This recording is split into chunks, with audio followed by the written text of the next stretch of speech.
Hello বন্ধুরা, কেমন আছো সবাই? উলট পুরাণের একটি নতুন ব্লগে আপনাদের সকলকে জানাই স্বাগত। আমরা আছি গুজরাটে, আর এখন বেলা 12টা। আজকে সানডে, তাই বর বউ মিলে খুব দেরি করে ঘুম থেকে উঠে এখন রান্নার আয়োজন করছি। আর আজকে আপনাদের সাথে এই রান্নাটা শেয়ার করার একটি বিশেষ কারণ আছে, কারণ গুজরাটে সচরাচর এই জিনিসটা পাওয়া যায় না। আর গুজরাটে আমরা খুঁজে কাজে কিন্তু ঠিক বের করে নিয়েছি এটা। আর এটা কি সেটাই আপনাদের সাথে এখন দেখাবো। দেখুন, এই হলো আমাদের জ্যান্ত কাঁকড়া। আজকে এটারই রেসিপি হবে, তো সেটা দেখার জন্য চলুন আমাদের সাথে। এখানে কাঁকড়া কাটার যুদ্ধ শুরু হয়ে গেছে, আর এই কাজটা সম্পূর্ণ আমার বড়, কারণ আমার ভীষণ ভয় করে। এরা ভীষণ ফেরসেস হয়ে যায়, আর একবার যদি সেই দাঁড়া দিয়ে বসিয়ে দেয় তো আমি তো শেষ। দেখুন, বর যুদ্ধ করে করে এগুলোকে নামানোর চেষ্টা করছে। আমাদের কাছে সাঁড়াশি আছে, সেই সাঁড়াশি আমাদের একমাত্র হাতিয়ার, যাকে দিয়ে আমরা নামিয়ে এদেরকে কেটে কুটে পরিষ্কার করব। আর কেমন করে পরিষ্কার করব সেটাই আপনাদের সাথে অবশ্যই শেয়ার করব। ব্যাস ব্যাস ব্যাস ব্যাস ব্যাস, এই যে একটা কাঁকড়াকে আমরা অলরেডি নামিয়ে নিতে পেরেছি। এখন আমার বর তার নিপুণ হাতে এই কাঁকড়ার খোলা ছাড়ানোর কাজটা করবে, আর আমি ভিডিও করব, আপনাদের সাথে সব কিছুই শেয়ার করব।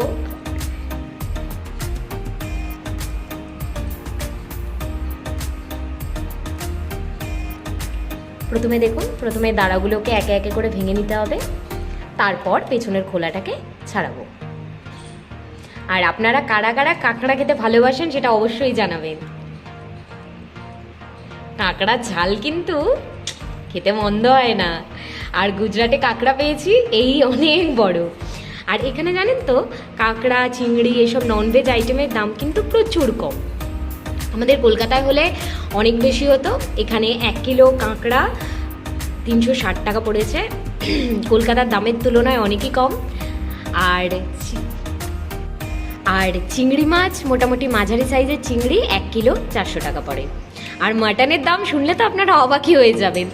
যেখানে মাটন 800 থেকে 850 টাকা কিলো আমাদের কলকাতায় চলছে, সেটাই এখানে কিন্তু 560 টাকা কিলো।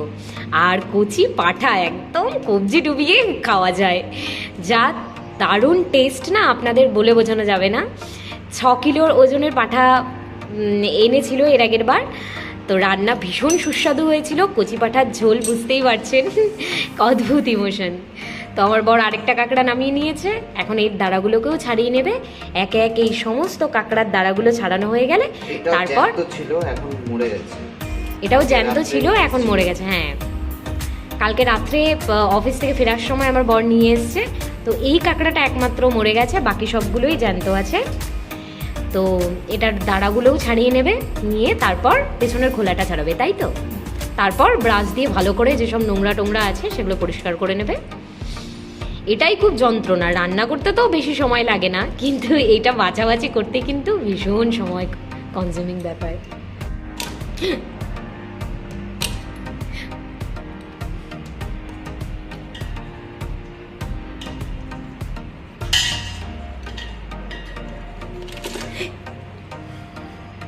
ভীষণ ভয়ঙ্কর। আমার তো এত দূরের থেকেও ভীষণ ভয় করছে, তাই আমি এসবের থেকে দূরেই থাকছি। হাত না হাত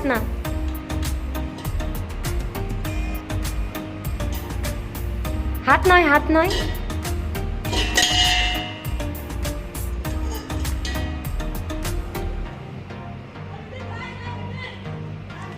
ধীরে। এই কাঁকড়াটা খুব অ্যাগ্রেসিভ। এই কাঁকড়াটাই মনে হয় ওদের বাকি এই কাঁকড়াটাকে মেরে ফেলেছে, তাই হবে হয়তো।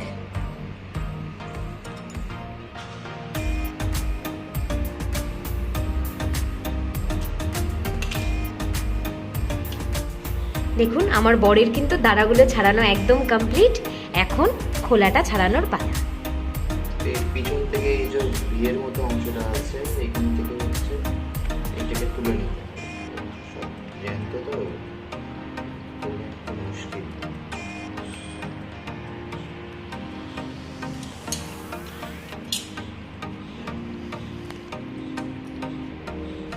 এই কাঁচি সাঁড়াশি অনেক দিয়ে এইসবের যুদ্ধ চলছে।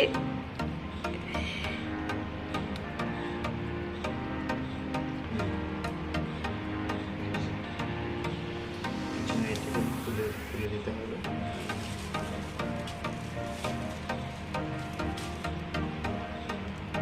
দিয়ে পিছনের এইখান থেকে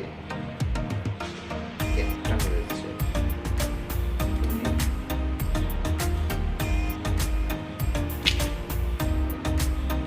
ছাড়িয়ে নিতে হবে। এটাকে ছাড়িয়ে নেওয়ার পরে এই যে এখানে গিলস গুলো আছে, এই অংশগুলো, এই গিলস গুলোকে হচ্ছে ভালো করে পরিষ্কার করে নিতে হবে।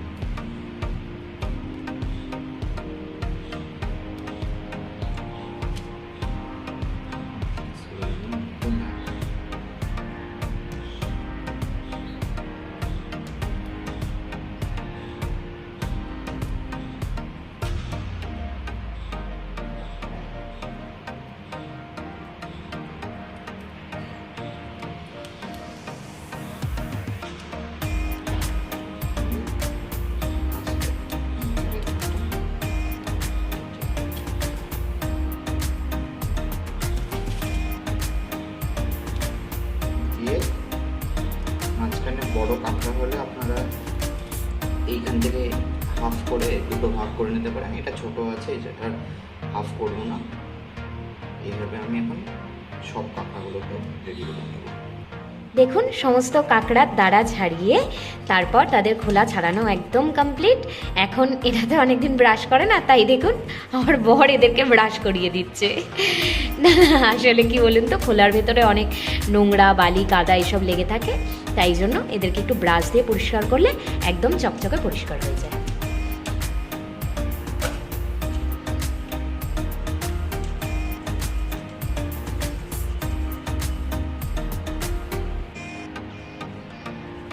আমার বড় দিকে কাঁকড়া কাটছে, যেহেতু ওটা অনেক টাইম কনজিউমিং ব্যাপার। আর আমি এদিকে মশলাগুলো রেডি করে নিয়েছি দুটো মিডিয়াম সাইজের পেঁয়াজ, একটা টমেটো, 3টে ছোট ছোট টুকরো আদা, দুটো মিডিয়াম সাইজের রসুন আর 3টে লঙ্কা। এগুলোকে এখন ফাইনলি পেস্ট করে নেব আর হাফ পেঁয়াজ চপ করে নেব। এখন আমার কাঁকড়ার বডিগুলো কিন্তু একদম লাল লাল করে ভাজা হয়ে গেছে। এবার তেলের থেকে এগুলো নামিয়েও নিয়েছি।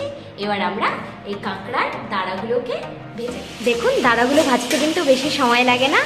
আমি গ্যাসের ফ্লেমটা মিডিয়ামে রেখে দাঁড়াগুলো একদম লাল লাল করে ভেজে নিয়েছি। এবার নামিয়ে নেব আর রান্নার প্রসেস শুরু করে দেবো। তেল আমাদের একদম গরম হয়ে গেছে। এবার এতে আমি দুটো তেজপাতা, একটা শুকনো লঙ্কা ছেড়ে দিলাম।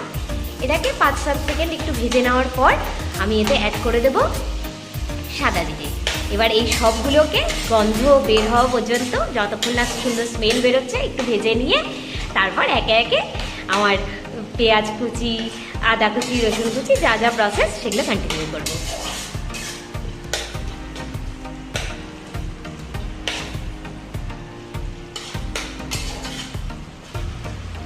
আমাদের তেজপাতা, লঙ্কা, জিরে কিন্তু ভাজা হয়ে গেছে। এবার আমরা এতে অ্যাড করে দেব আমাদের কুচিয়ে রাখা পেঁয়াজ।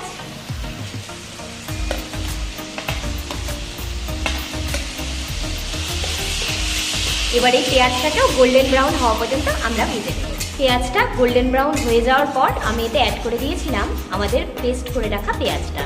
এবার এই সব কিছুর কাঁচা গন্ধ একদম চলে গেলে আমি এতে আদা রসুন বাটাটা অ্যাড করে দেবো। পেঁয়াজটার কাঁচা গন্ধ চলে গেছে আর গোল্ডেন ব্রাউনও হয়ে গেছে। এবার এতে আমরা আমাদের এই আদা রসুন পেস্টটা অ্যাড করে দেবো। এটাও মোটামুটি কাঁচা গন্ধ যাওয়া পর্যন্ত ভেজে নেব।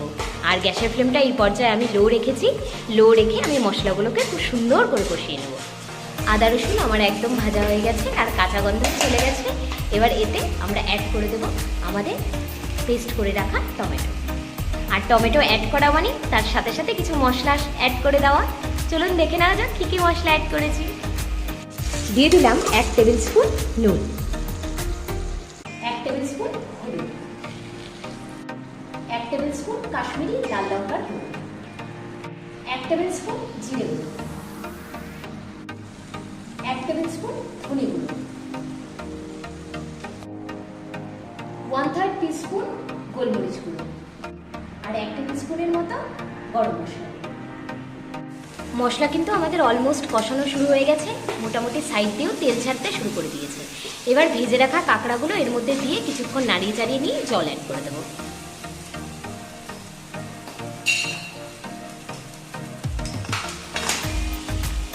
এবার মশলাগুলোকে খুব ভালো করে এই কাঁকড়ার সাথে মিশিয়ে নিয়ে তারপর জল অ্যাড করে দেবো পরিমাণ মতো। দেখুন আমি একটু হালকা জল দিয়ে কাঁকড়াটাকে ওই মশলার সাথে খুব ভালো করে মিশিয়ে নিয়েছি। এবার সম্পূর্ণরূপে কাঁকড়া আর মশলা একদম মাখামাখি হয়ে গেলে আমি প্রয়োজন মতো জল এতে অ্যাড করে দেবো আমাদের ঝোলের জন্য। তাহলে আমাদের রেডি হয়ে যাবে সুস্বাদু কাঁকড়ার ঝাল। দেখুন আমার পরিমাণ মতো জল অ্যাড করা হয়ে গেছে।